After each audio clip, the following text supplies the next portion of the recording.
सैया सैया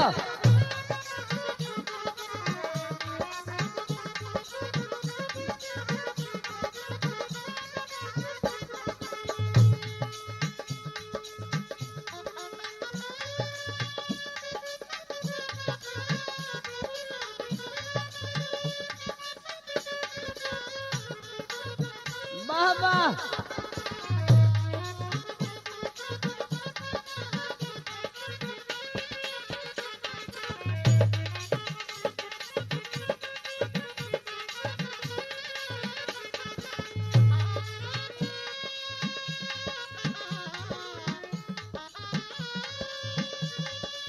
वाह वाह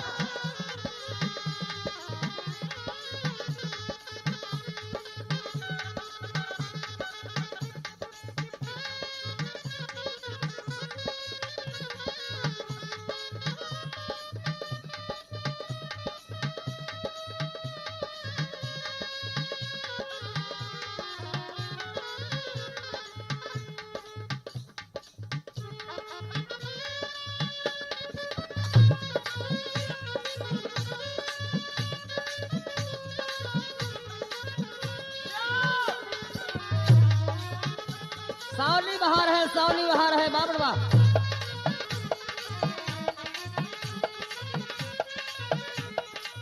आओ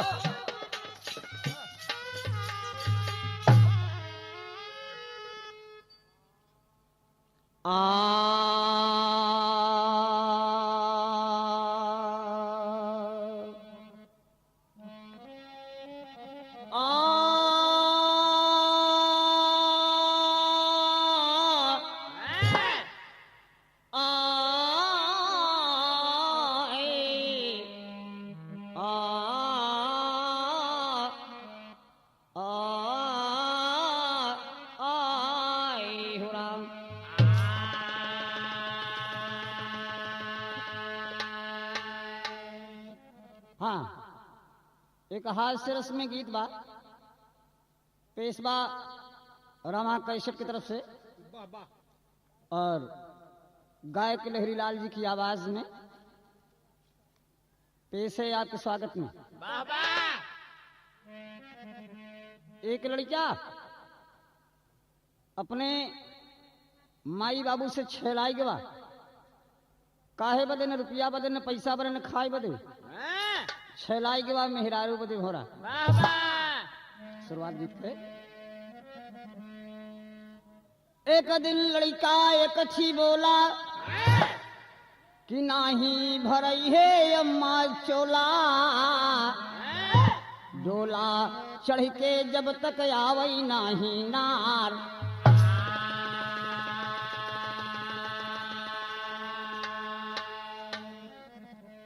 लड़कवा छेलाई कहे गवा ओकरे संगवा के लड़का देखें तो कहें कबे तोरे संगतियन के सबके बियाह हो गए सबके लड़किया हो गई दू थी तीन थी और तोर कहे नहीं बियाह हो तबे लड़कवा के ठेस लाग एक दिन अपने बाबू से कहा बाबू कहन कहा कहन तुम्हारा बियाह का नहीं करत हुआ।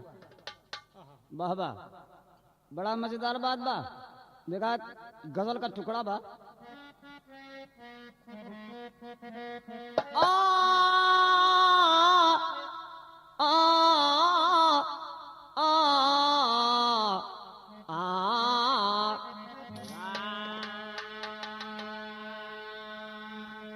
रंग लाती है हिना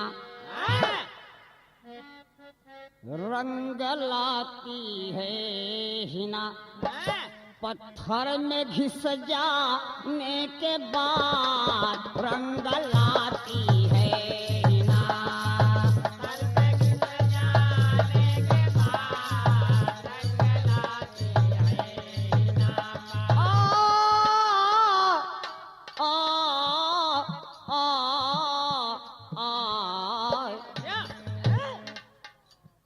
रंग लाती है हिना पत्थर में घिस जाने के बाद और सुरकुरू होता है इंसान। विचार करने की बात है गजल पर। रंग लाती है हिना हिना एक पत्थर की नहन्नी होती है जो नाई जिससे नाखून काटता है वो रंग कब लाती है कि पत्थर में घिस जाने के बाद। सोने चांदी पर रगड़ो तो मजा नहीं देगी। और सुरकुरु यानी होशियार, सुरकुरु उर्दू का शब्द है। सुरकुरु होता है इंसान, इंसान कब सुरकुरु यानी होशियार होता है? सुरकुरु होता है इंसान, सुरकुरु होता है इंसान ठोकर खाने के बाद। सुरकुरु होता है इंसान ठोकर खाने के बाद। सुरकुरु होता है इंसान ठोकर खाने के बाद।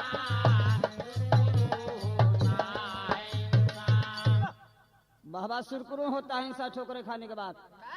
कहे जब आई बसंती बेला, जब आई बसंती बेला, जब आई बसंती बेला, कलियां खिल गई बागन में, कलियां खिल गई बागन में, कलियां खिल गई बागन में, कलियों पर भंवरे झूमे, कलियों पे भंवरे झूमे, कलियों पे भंवरे झूमे, अलिशोर करे रागन में, हलचोल करे रागन में, हलचोल करे रागन में। लड़का बाबू से बोला बाबू से बोला, या बाबू से बोला, कर दो अब मेरी शादी, कर दो अब मेरी शादी, कर दो अब मेरी शादी।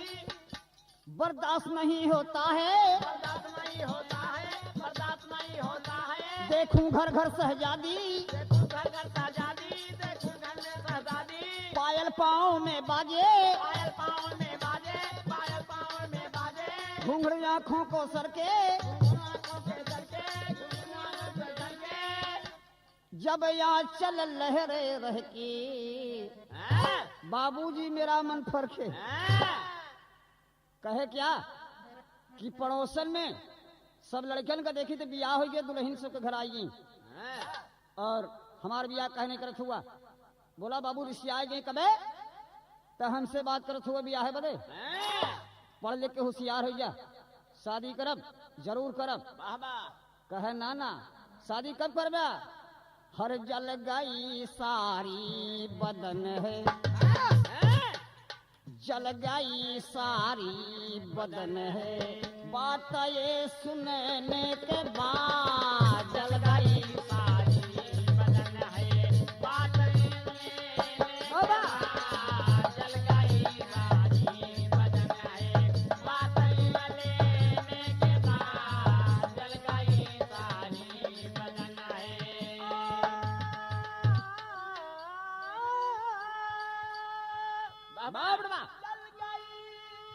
जल गई सारी ये बातें।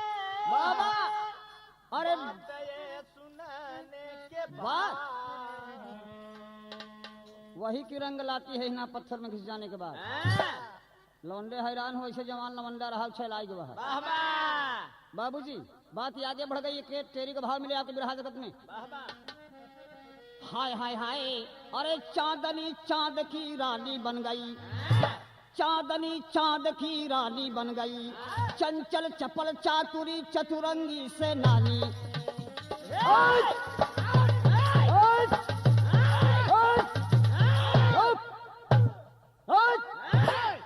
वाह वाह ये लड़के बनता हुआ आई है।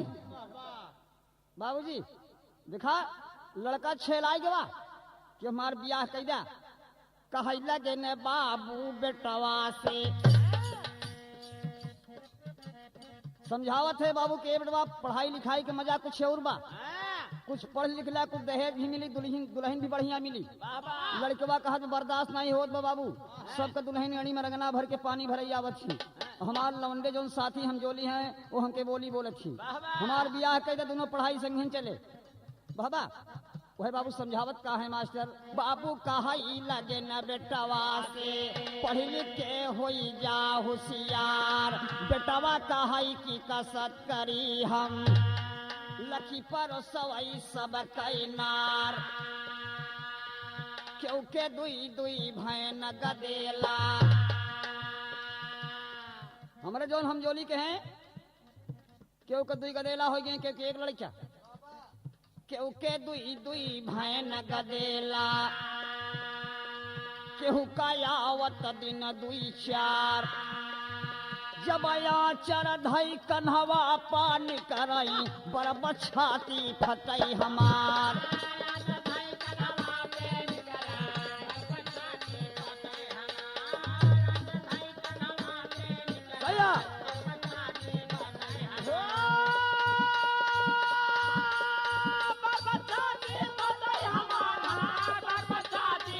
पिटवाओ इलाहाबादी सही है।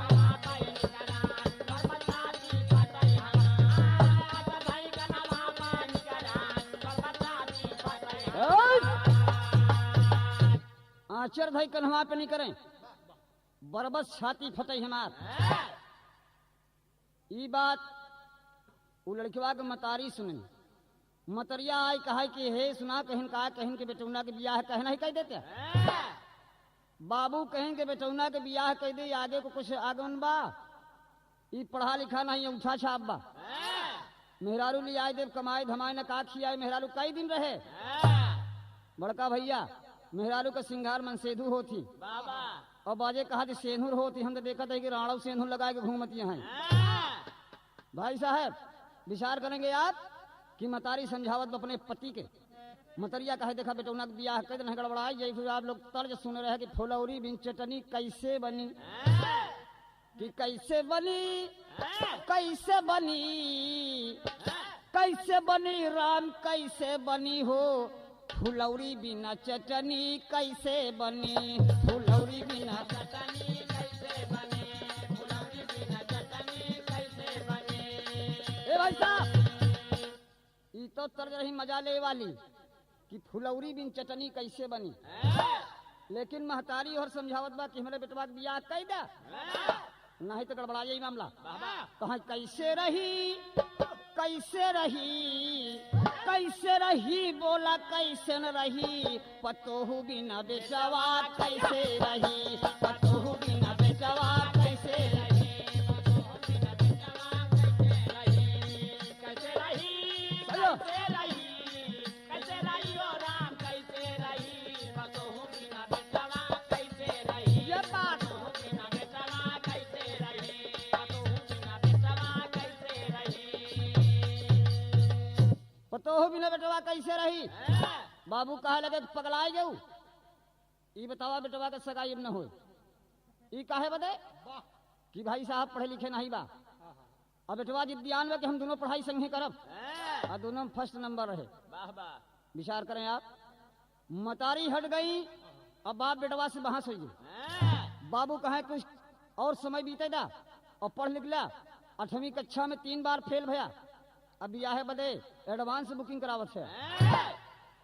भाई साहब बेटौना रिसिया के बाबू कहे उठाए के दई मारब, बाबू उठा ले बेलना, बेटौना उठा ले मूसर, अब भीतर में कूची का कूचा शुरू हो के बियाह बरे, बेटौना तगड़ा उठा के दई मारे बपुआ के। अरे बाप रे बाबू पीट लगा, नालायक साला लड़का। 4 आदमी जुट गए, बाप रे बाप दिखा था का साले का फलन माँ के, ये अपने बपुआ के मारत बा और काहे बदे कि मेहरारू बदे। भाई साहब बड़ा शोहरत हो गया और बाबू मार के घर वास्ते बेटौना के निकाल दी, निकल जा साले नालायक हो तुम मेरे घर से, तुम रहने योग्य नहीं हो। वह निकल चला बेटवा जब घर से। ए भाई साहब गीत का शुरुआत है, ध्यान करें आप। वो लड़का मेहरारू के बदे घर से निकल पड़ा, अब बाप निकाल दिया, निकल चला बेटवा जब घर से, एक रहिया माँ मिली बाजार। भाई साहब मारी पीट के बाबू जीता, घर से वन का देह निकाल, बाजार में लड़का जब पहुंचा, अपने मनमा करई विचार, अरे रहाई बिसातिन कई दुकान गुड़िया एक देखेन राजकुमार,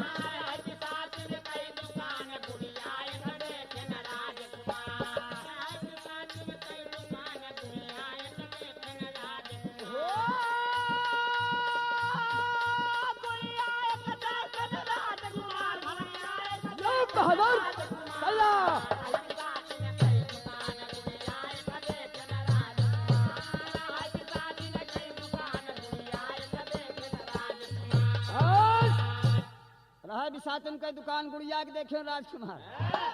मामला गड़बड़ाइए, लड़कवा का देखत बा कि बाजार में एक मेहरारू बेचत बा। अब आप समझें कैसे मालिक, मेहरारू बेचत बा। एक मतलब कि एक ठो लत्ता के गुड़िया खूब बढ़िया सजाए के झुलनी झुमकी टिकुली सब पहनाए के काजर अखिया में लगाए के ही और लत्ता के गुड़िया बढ़िया सजाए के बैठी रहा बिसाती। लड़कवा देखे गवा कहे कि हे महाजाइन कहन का कहन की तोहार के ला गई कहन लागे नहीं बिकाऊ बा। लड़कवा खुशी है कि बिकाऊ बा तो मजा आई है। बोला कई पैसा दे बिसातिन कहे 4 पैसा। 4 पैसा के सुनते लड़कवा टोए लगा 2 पैसा रहे। सस्ती का जमाना 1 पैसा की कीमत बहुत होत रहे घायल गुरु। और कहन के ऐसा बा कहन का 2 पैसा के देबू। बोला अगर 2 पैसा के तो एहसान भी तोहार रही काहे कि हम यही दुल्हन के बदे घर से बाबू से मार पीट के निकल पड़ा ही। बिसातिन का दया आगे कहल लाइए अगर तो इतना सदवासा है लड़के तो ले दिया 2 पैसा। वही 2 पैसा पापटी गुड़िया घरवा लौट न जानी लुगैया लई बैठाई देहन तब घर में दिल जानी हो चांदनी चांद की रानी बन गई। दिल जानी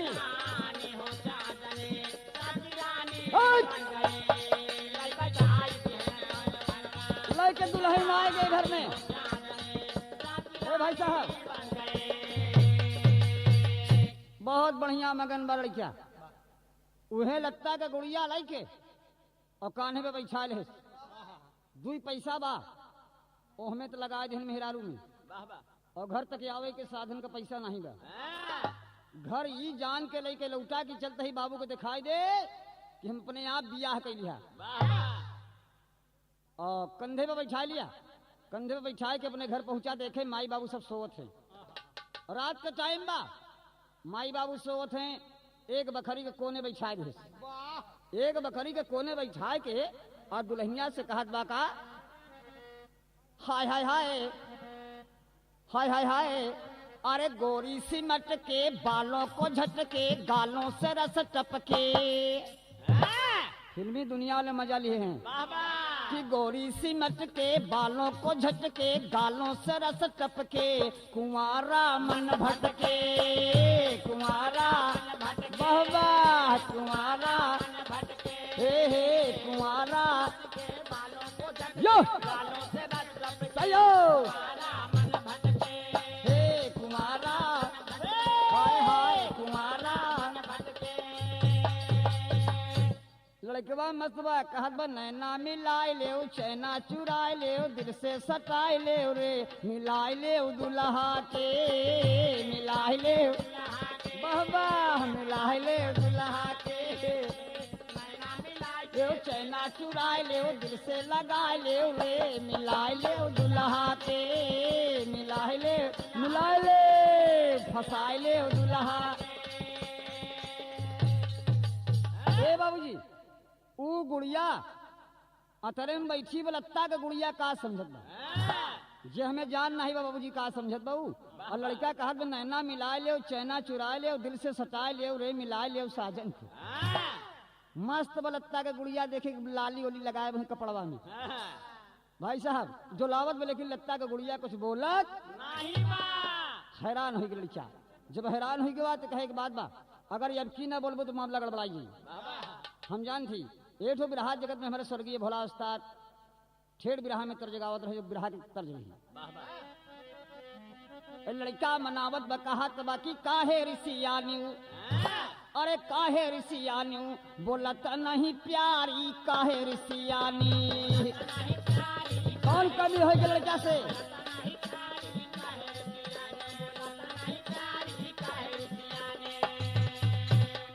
काहे ऋषियानी बोलत नहीं प्यारी। बोला कौन से कमी बा और लड़की ना बोलत बा। आप संभाला कहत बा कि कौन हमसे गलती हो गई काहे ऋषियानी बोलत नहीं प्यारी और काहे नाही बोली वो हमसे सोई बाबू माई। रात में देखा सब सोई के बाटी ऐसे सुहाग रात सुने ही मनावत थी 12 बजे रात। उठ अलतवा गुड़ीवा न हिलत बा न डोलत बा हथवा पकड़ के जौनी तरफ लटकाए दे वो लटक गया और लतवा गुड़िया लटक गया तो कहा बादाबाज बहुत बा लेकिन बोलता ही नहीं बा। कहे काहे बरे बोलू नहीं सोवई बाबू माई गैले बजरिया से लावा ना मिठाई गले बजरिया से लावा ना मिठाई गले बजरिया से लावा ना मिठाई गैले बजरिया से लावा ना मिठाई। बिरहा जगत के प्रेमियों, बात समझने की है, कोई अश्लील बात नहीं है, समाज के सामने आपके पेश है। लड़का कहत बा कि काहे नहीं बोलत हो माई बाबू सोवत है वाह वाह और लड़की ना बोलत बा तो काहे हम बाजार से गई मिठाई नहीं लियावा यही बता तू रिसियाई के बातू। लेकिन एक बार बोल दे सवेरे मिठाई के संगे संगे एक चीज और नाम में बा का हाय हाय हाय कहा एक बार बोल दिया कोई एक बार बोल दिया हरे एक बार बोल दिया और सवेरे देव सारी काहे रिसियानी बोलता नहीं प्यारी काहे रिसियानी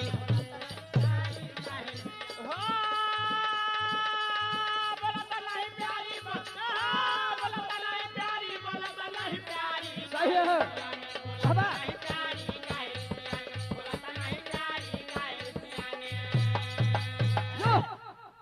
बोल सवेरे मिठाई के संगे एक सारी इनाम में बा। लड़की ना बोली बाबूजी मामला आगे बढ़ा के चलूंगा और एक तो लाठी रहे उठा ले एक तो लत्ता का गुड़िया और कहा अब की ना बोलबो तो लाठी मरबे के होश खराब हो जाए चांद डाली 2 पैसा रहा पानी तक न पिया तो का मोल खरीद के लिए आए हम हमारी बाबू सब सोवत है देखे बाबू के मुहिम करीक्षा लगा दी कह हम बिना बिया है कह दुल्हन लिया अतः बोलते नहीं है बोल लत्ता गुड़िया जान नहीं बड़का भैया बोले का वह डंडा उठाए लेहन उठाए कि एक डंडा मार देहन गुड़िया 1.5 हाथ उछल गई वह जैसे डंडा मारे वैसे उछल आई गुड़िया अरे गुड़िया गुड़िया गुड़िया कहे लागे गूंगी बाटे हमारी लुगैया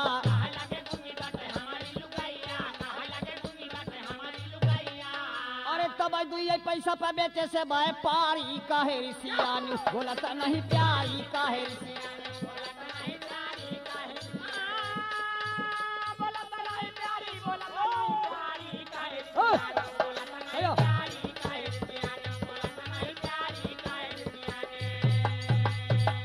तब 2 पैसा पे बेचे से व्यापारी यही समझ के ना रिसियाते लड़कवा मारत मारत लेके गईले घर के पछोरवा कहानी मोड़ ले लिया लड़कवा मारे गुड़िया उछड़ गई और मरते मारत घर के पछवारे लगे कि जहाँ के देखे न हुआ मर गई और पछवारे ले जाके लाठी लाठी गुड़िया का मारत रहा कि हम तो का मोल कर लिया तबो नहीं बोलती है ऐसा रिसिया लड़का और एक बार एक लाठी खींच के मार दे पिछवारे बसवारी रहे जब मारत मारत लेके गईले घर के पछवरवा अरे घरवा के अरिया रुधला रह जरवा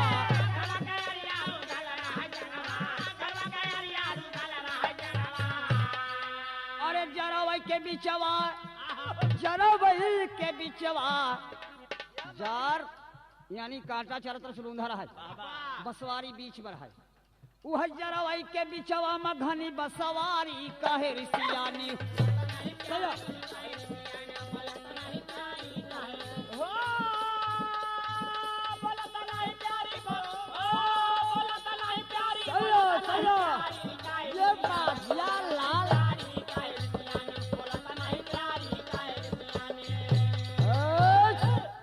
काहे रिसियानी बोला तो नहीं प्यारी लेकिन हम ना बोले समझ में आए काहे कि एक डंडा खींच के मार दे और गुड़िया गड़बड़ाएगी गुड़िया गड़बड़ाई कहाँ के जाए कि बसवारी में अड़ज गई जब बसवारी में अड़ज गए तो लड़के बाद सोचत बा कि मामला गड़बड़ाइए दुल्हन ज्यादा नाराज होगी मार दिया ठो कजरी के तर्ज मौसम देके गावे के बन मास्टर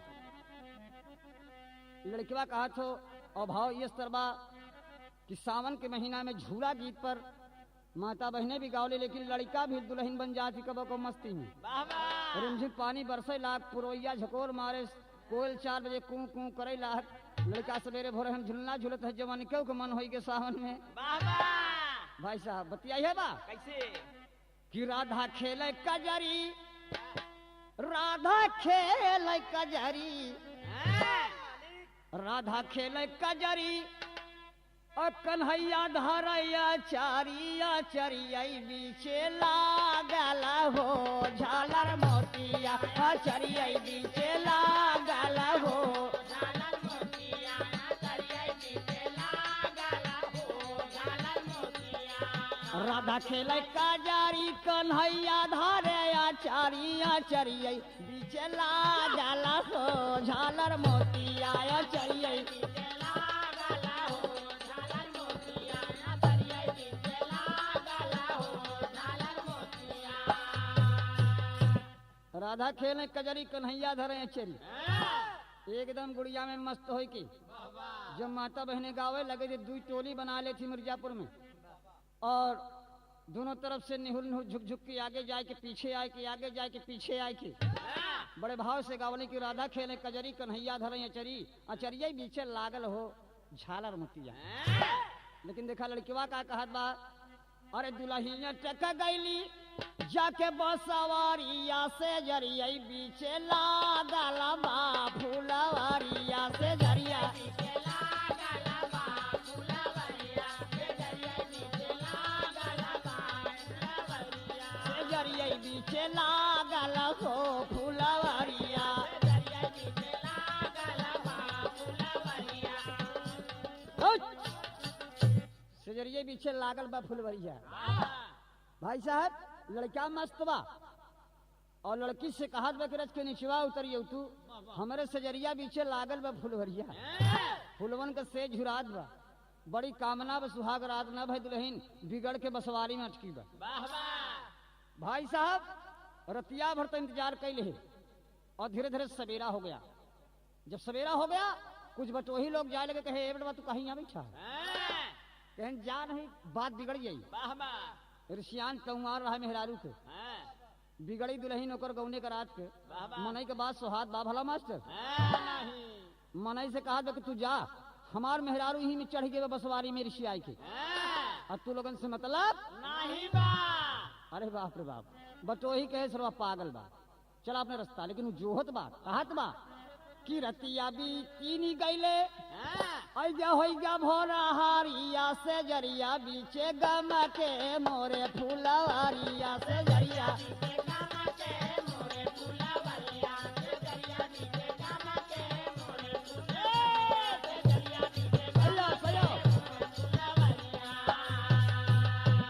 भाई साहब दुल्हन ना उतरत बा मास्टर और सवेरे का पहर सबका देखत बा चारों तरफ से आदमी आवत जात हैं दुल्हन बिगड़ी बा। जब काफी देर नहीं उतरी तो सोचे लगा कि अब की बार अगर दुल्हन न उतरे तो हम मामला गड़बड़ाएगी।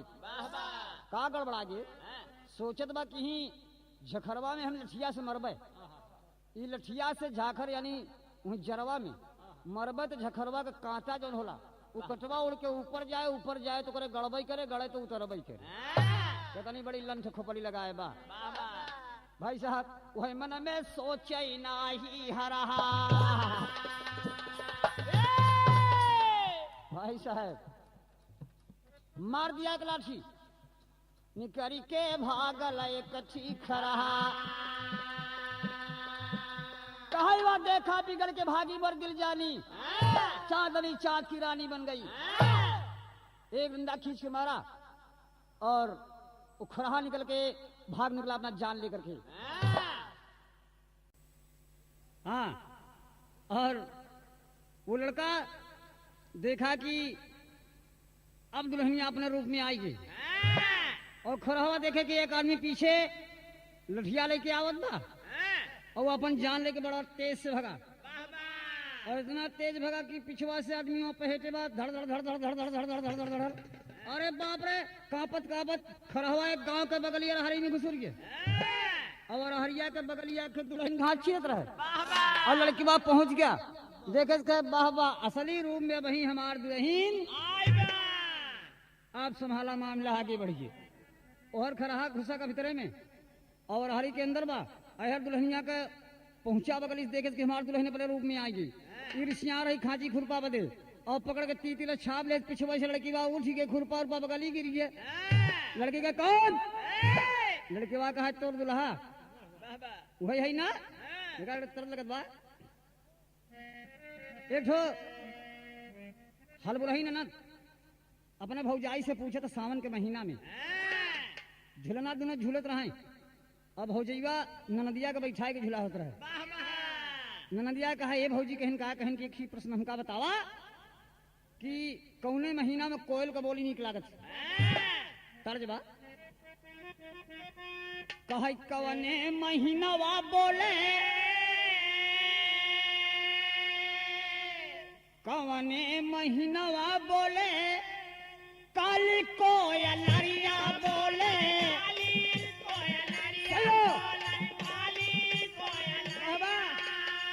काली कोयलरिया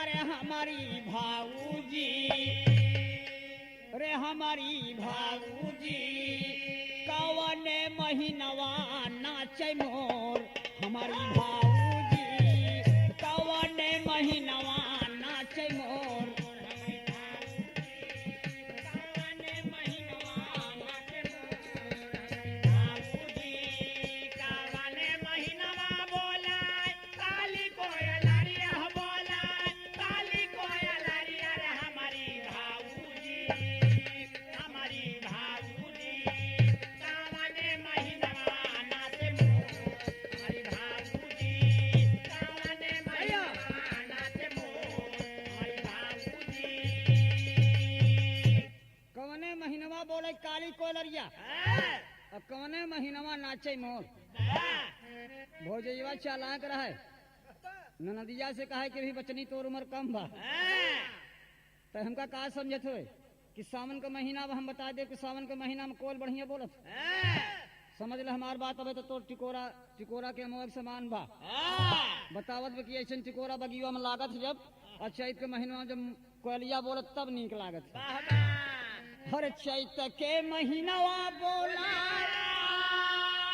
काली कोयलरिया बोला काली कोयलरिया बोला काली कोयलरिया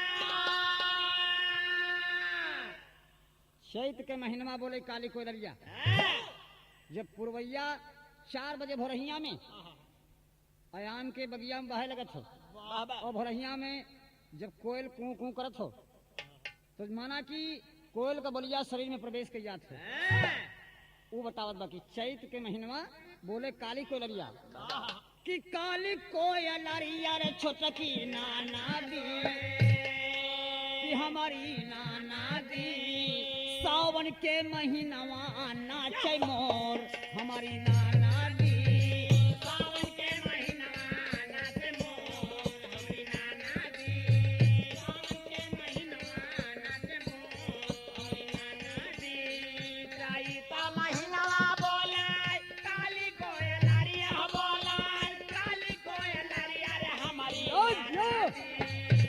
हमारी नाना दी सावन के महीनवा नाचे मोर हमारी नाना दी सावन के महीनवा नाचे मोर हमारी नाना दी लड़की घबरा गई और लड़का पकड़ लिया कहा कि देखा अब तू अपन सही रूप हमें दिखाओ अब ले 2 गोड़ी से 4 गोड़ी 4 गोड़ी से 2 गोड़ी बात सही हो बाबूजी लड़कीवा पकड़े बा लड़कीवा हल्ला मचावत बा हल्ला का मचावत बा कि पिया पिया कही के गोरी दिहली अवदिया गोरी दिहली अवदिया आई हो दिहली अवदिया दिहली अवदिया रे हमारे साजाना कि हमारे साजाना होइगा करे जावई मकोर हमारे साजाना होइगा करे जावा में कोर हमारे साजाना होइगा करे जावा में कोर हमारे साजाना होइगा करे जावा में कोर हमारे साजाना आवाज दे रही है अरे पूर्ववासियों अगर मेरी आवाज कोई सुनता हो तो मेरी इज्जत लूट रहा है लवंडा हाय हाय हाय ये बात सुन के गांव के लोगन दौड़े की कौन मेहरारू अरहर के खेत के बगल में चिल्लात बा भाई साहब दौड़ पड़े ओके दुल्हवा भी संगे बा कि हमार दुल्हनिया से बरवा गई खिचिया ले छे उ सबसे अगवे पहुंच के लाठी लेके कह बे हे लवंडे छोड़ लड़कीवा मोछा एक के खड़ा होके कहा हबे काहे ना लड़ाई फारत हुआ जानत हो कि हमारे गांव में है अबे हमार दुई परानी का झगड़ा हो अरे बाप रे बाप जेके दुल्हनिया रहो खड़ा हुई कहे कबे तोर दुल्हन की हमार कहे सभी हमार वो कहे हमार तो ले चौधरी साहब पहुंच गए गांव के लोग सब घेर लेहन कहीं का बात हो अरे कहन देखा ये लड़का कहाँ का हो चौधरी कहन का मुन्ना का बात हो कहन बाबू जी देखा तो सियान है यार हमारे दुई परानी में झगड़ा बा हमार दुल्हन सियार है खाची खुरपा कारण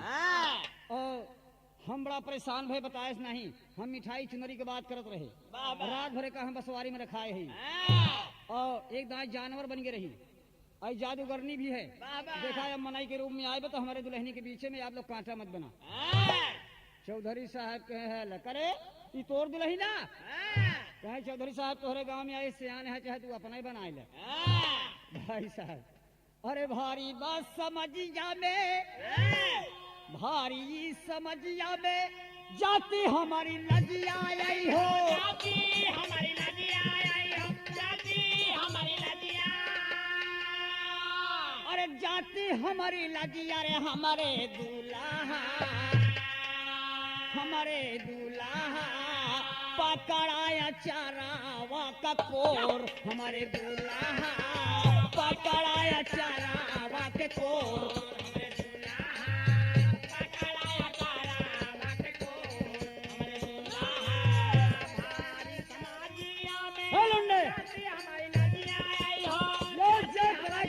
बाबा हमारे दूल्हा पकड़ाया चारावा के कोर चलो पकड़ाया चारावा के कोर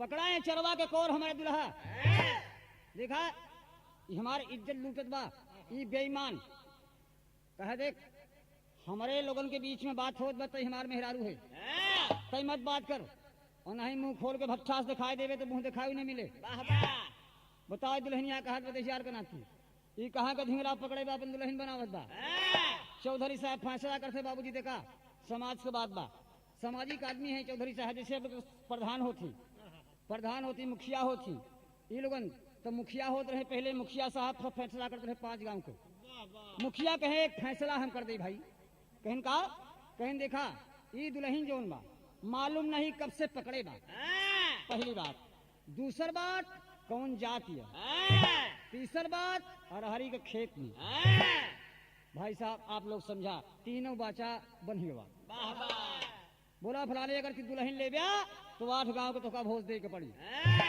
जेकर मेहरारू बा उसे चौधरी साहब कहा तो है कि मेहरारू रखेबा तो 8 गांव को भोज देवे नहीं अपन गहना ले ले मेहरारू एक लाई जाए अपन इज्जत चाहा बात फंस के जेकर मेहरारू वो मुंह देखत बा चौधरी साहब के कि बढ़िया फैसला करत हुआ आप देखा जैसे 3 बाचा बनाया है चौधरी साहब ये कैसे भैया भाई साहब और रिश्ता बड़ा बढ़िया जुटत बा लड़कवा कहा गहना ले लाई जबरदस्ती लेकिन मेहरुआ तो हमार जाएगा आखिरी गीत के नमूना में आप पाएंगे कि इस लड़के ने क्या निचोड़ किया जेके दुल्हन वो भी सामने चौधरी भी सामने गांव के लोग भी सामने भाई साहब फैसला क्या होता है एक तरफ आपके मल्लाहाबाद से लगे इलाहाबाद जिले में संगम में प्रयागराज घाट पर जमुना जी में नैया छोड़ के और मैया के सहारे गंगा जी के अरदास करत हूँ जेठ के दशहरा में मास्टर साहब कहत का हमें कि तोहका चढ़ाई बाई मैया अरे नारी अरे यौ चुनारिया है कि गंगा मैया पार कई दहा मारी नवारिया है कि गंगा मैया पार कई दहा मारी नवारिया हो कि गंगा मैया कई दहा मारी नवारिया हो कि गंगा मैया तो का चढ़ाई भाई मैया नारियर चुनारिया हो कि गंगा मैया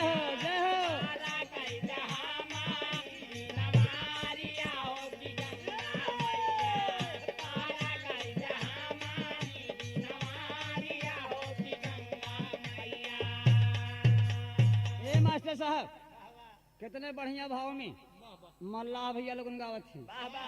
और जाति में अपने अपने बिरादरी में अलग बिरहा में तर्ज भी होला। देखा अहिरन का जो कहा बिरहा है, ये देखा हमारे अहिरे खानदान में चमत्कार लाल छत्रधारी भाई हरिया इलाहाबाद से, जो कि यहाँ तक कैसर में लाए लहरी लाल जी को रामा भैया के पास। और आप गीत सुन रहे हैं। ऐसे हिरन में जब पहले बियाह हो ऐसे लड़कियन का, तो जौन चौधरी रहा वो आगे और जौन कुशलवंडा रहा पीछे, तो कहाँ जता बिरहा गाय दे सब जागत जो न सोवत रहे वो जाग जाए। और दोबारा पी 4 बजे दिन में दोबारा तब लागत रहे हिर। और चौधरी साहब काने में अंगुरी डाल के गावे लागे बिरहा अपने तर्ज में गावे लेका हर गाँव की हीरा कपुतवा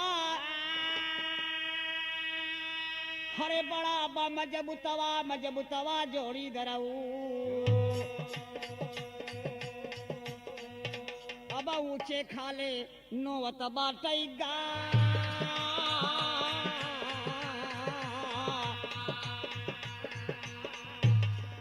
ए भाई साहब अहिरा के पुतवा बड़ा मजबूतवा ऊंचे खाले नोवत बाटे और कहा पहली धार अरे जब मारे दोहनिया ए जोड़ी दरवा उहे कोठवा नजरा उड़ी जा।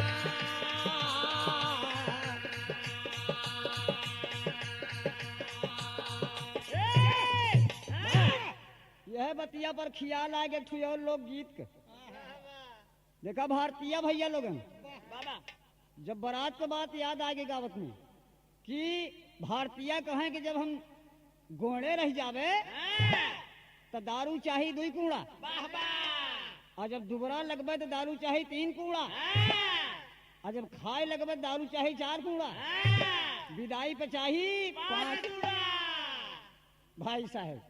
और जब पहुंच जाए तो 4 बीघा के दुरिया मास्टर साहब 2 कूड़ा दारू मिल जाए और लगाए लें गिलास में गिलास लड़ जाए और झूम पड़े और जब पी लें और पी के ढेर खेतन में चल दे तो मोटर कार नहीं रही, मारुति कार नहीं रही, तब बेचारे पैदल जाए डोला पर से दुल्हन लिया और पी ले ढेर की चलत है लड़खड़ाए लगे तो गावे क्या लगे हाय हाय महदहा पियाई का चाही महदहनी का तोरिया दूधाई पियाई का लाली गा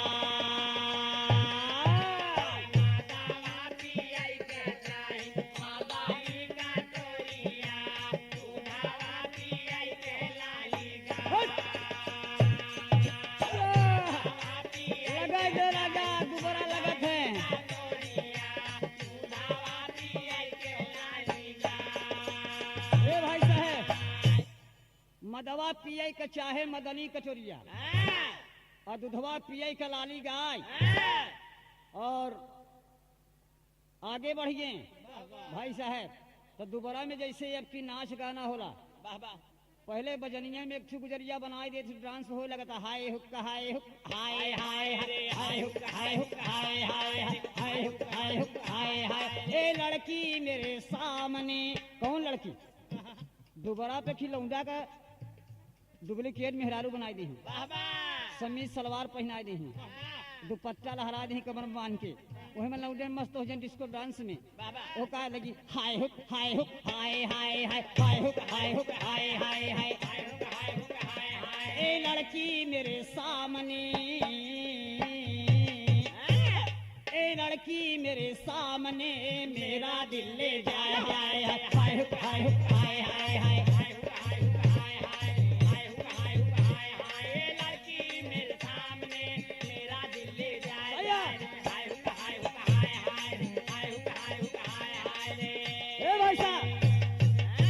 तो गावन में तनिक लड़कवन का मनोरंजन हुई है और पासियन में जोन बतावत रहे आपके भैया कि मदवा पिए के चाही मदनी कचोरिया तब वो डुप्लीकेट जब मेहरारू बनवाई तो हुड़ुक लाई ले और मेहरारू को घंघरा पहना दे और घुंघरू घंघरा में बना रहा है और एक बोतल में मट्टी का तेल भर ले और मसाल जलाए के एक डुप्लीकेट मेहरारू बनाए के नाचे हुड़ुक दही दे हुड़ुक दही दे हुड़ुक दही दे। तो मेहरारूआ कहा गया चलब गया चलब गया चलब और मनसधुआ कहा गया बड़ा कीमती बा यो तर जो नहीं भारतीय के बा का कहा तुम्हें कहा गया गया मती करा अरे गया गया मती करा रानी अंगार मती गाया में होला बड़ा दान गाया में होला बड़ा दान गाया में लो मास्टर साहब होला बड़ा दान देखा इस शंभुनाथ मास्टर कैसन ढोलक बजाए एकदम जना सामने रहे हुड़क में अच्छा फिर गाँव में कहा गया गया मत करा रानी अंगार मती गया में होला बड़ा दान गया में दुल्हन डुप्लीकेट वाली कहा जे कितना दान होला अरे कहा नौसाई चढ़ाई राजा अरे नौसाई चढ़ाई राजा अरे कहा लाली लंगोटिया ना वैसा रे कपिला वहाँ गाय ना वैसा हे कपिला वहाँ गाय ना वैसा रे कपिला वहाँ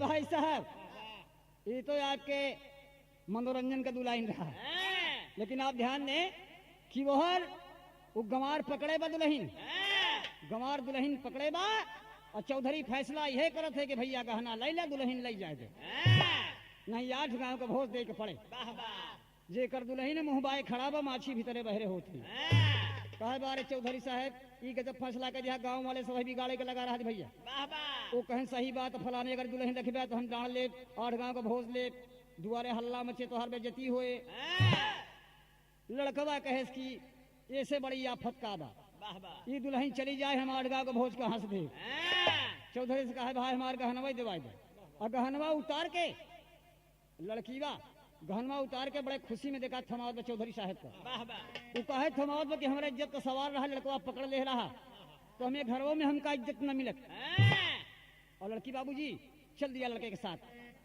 तो 4 लाइन बनारसी हला भाग मिले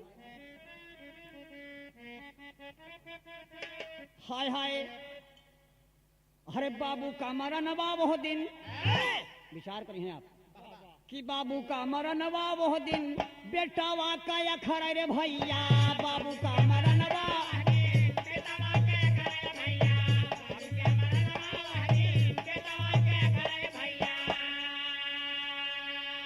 संसार सागर है दोस्त आवागमन है पिजड़े से उड़ जाई जह दिन सुगनवा तो माया का नगरी सपन हो जाए संसार ये ऐसा संसार ही है दोस्त कि 27 लोक में यही एक मृतलोक ऐसा लोक है जहां कि हर इंसान का फैसला होता है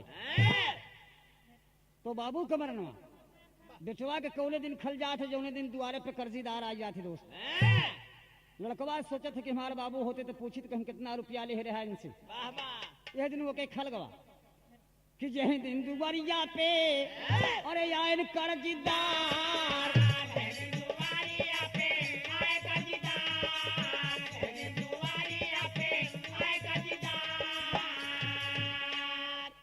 माई का मरनवा वह दिन माई का मरनवा वह दिन बिटिया का खरे रे भैया माई का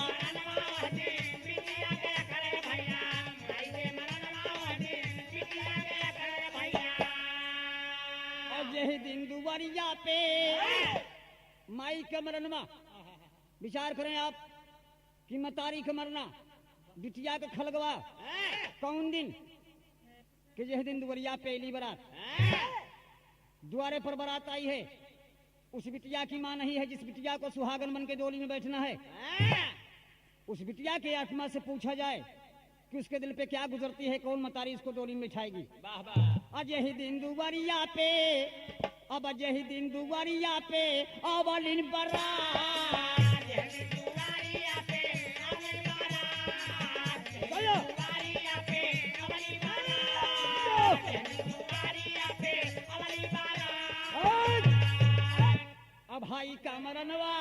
भाई का मरनवा वह दिन भैया के खरे रे बिरना भाई का मरनवा वह दिन भैया के खरे भैया भाई के मरनवा वह दिन भैया के खरे भैया भाई ऐसा दोस्त न भाई ऐसा दुश्मन चाहे सतयुग रहा हो चाहे त्रेता रहा हो चाहे द्वापर रहा हो, चाहे जो चल रहा है कलयुग हो।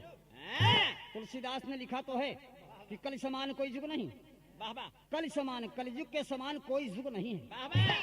विचार करें कि कलयुग में जो हो रहा है उसको सब इंसान जानता है कि ये होने वाला है, लेकिन उसको मानता नहीं है भाई साहब। तो बात यह बा कि भाई के मरनवा हो दिन भाई के थे, यह टाठी में खाते हैं भाई हित्ती हैं। और जब दुल्हन दूठ दू जगह के आए गए तो मुद्दई हो गए, भैया के भैया दुश्मन हो गए, भैया पे भैया गोली चला देत बा, भैया के भैया कटैया काट लेत बा। काहे बदे? एक ठू ऊपरी कंडी बदे। बारे विचार, बारे समाज, बारे मानुष का तन भाई साहब। लेकिन इधर वो दुई पैसा में मेहरारू पाई गए, बड़ा खुशी गाँव वाले से कहा जा राम, और मेहरारू को लेके चल भवा। हो लइके गुजरिया पहुँचा, जब लइके गुजरिया पहुँचा अपनी बखरिया रे भैया,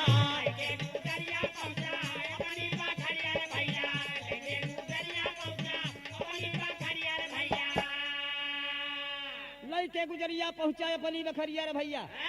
कहा आवाज आवाज जल्दी, कहा आवाज आवाज जल्दी बाबूजी हमार,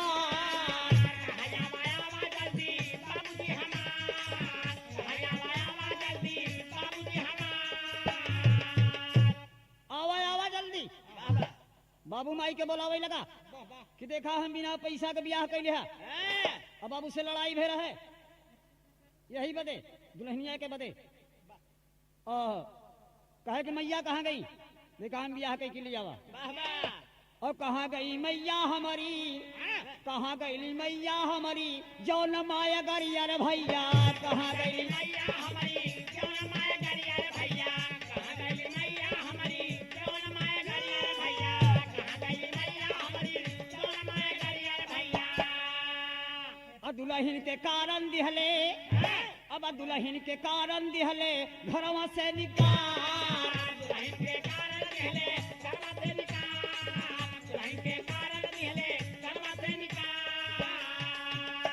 आई गई गुजरिया नाही घूमे हम भंवरिया रे भैया, आई गई गुजरिया नाही घूमे हम भंवरिया रे भैया, आई गुजरिया नाही घूमे हम भंवरिया रे भैया। माई और बाबू मारे रही रही किलकार। अरे करे ये कहाँ का दुल्हन हो? दुल्हनिया से कहा है पहले अम्मा बाबू को पैर छू ले, दौड़ जा। और दुल्हनिया दौड़ के पैर छुए लाग तो माई बाबू सन्न हो गए कि कैसन बियाह के है। तो सारी हाल बताए लेगे कि हम दुई पैसा के मेहरारू लिया ही, गांव भरे के जितना लौंडा हम जोली कहें के मेहरारू, ये मेहरारू से मुंह नहीं मिला सकत।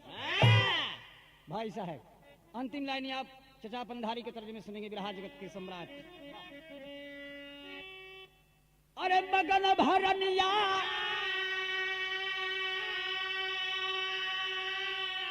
अरे अब मगन भरनिया राम, मगन भरनिया पाए समनवा के सजनवा, मगन भरनिया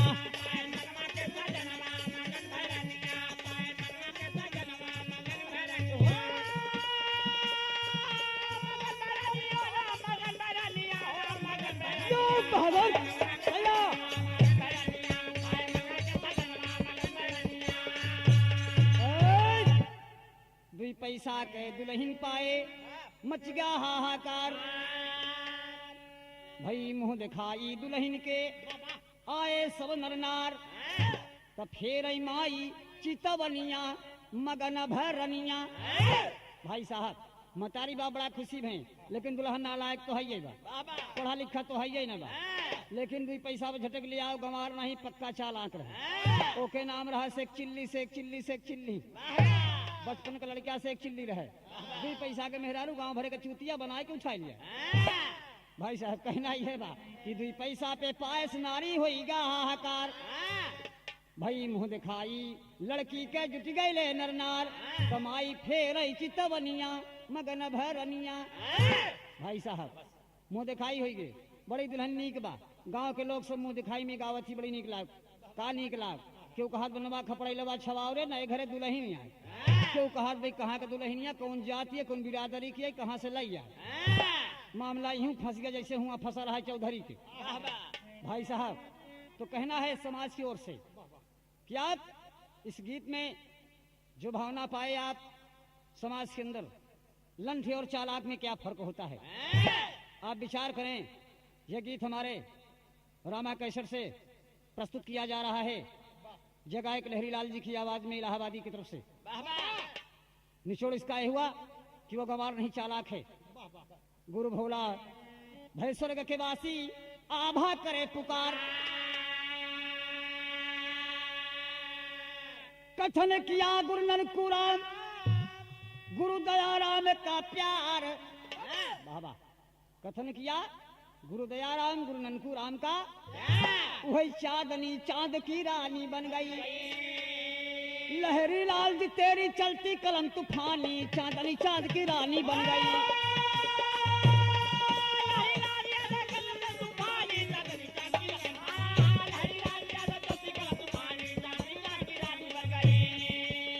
मुझे मिल गया बहाना तेरे दीद का, मुझे मिल गया बहाना तेरे दीद का, मुझे मिल गया बहाना तेरे दीद का, मुझे मिल गया बहाना तेरे दीद का। कैसी खुशी लेके आया चाँद, कैसी खुशी लेके आया चाँद ईद का, मुझे मिल गया बहाना तेरे दीद का, मुझे मिल गया बहाना।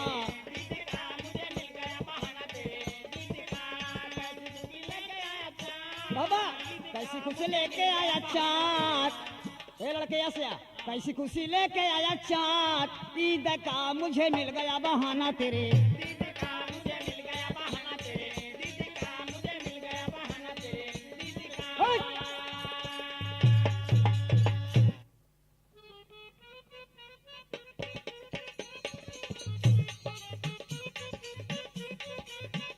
हाँ जो चलते रहो बेटा, क्या मेरा मुंह देख रहे हो।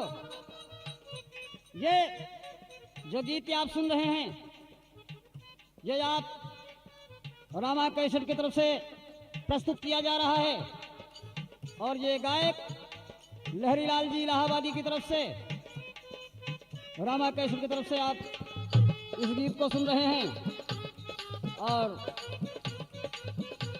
इस गीत के साथ साथ बिरहा जगत के प्रेमियों को लहरी के पार्टी शहीद नमस्कार बा। पार्टी के हारमोनियम वादक हमारे भौरा भगत सिंह, ढोलक वादक हमारे शंभू चंचल इलाहाबादी और लहरी लाल जी के दाहिने हाथ कीर्तन के कलाकार लल्लू घायल इलाहाबादी, हमारे सहयोगी राजेंद्र मुन्ना की तरफ से आप एक गीत सुन रहे हैं। हम पार्टी शहीद आपका नमन है।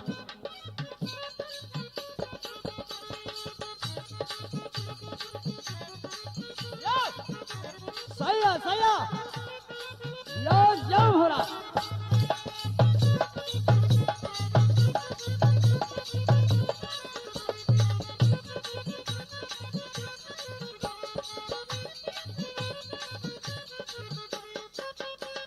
आजा जब ना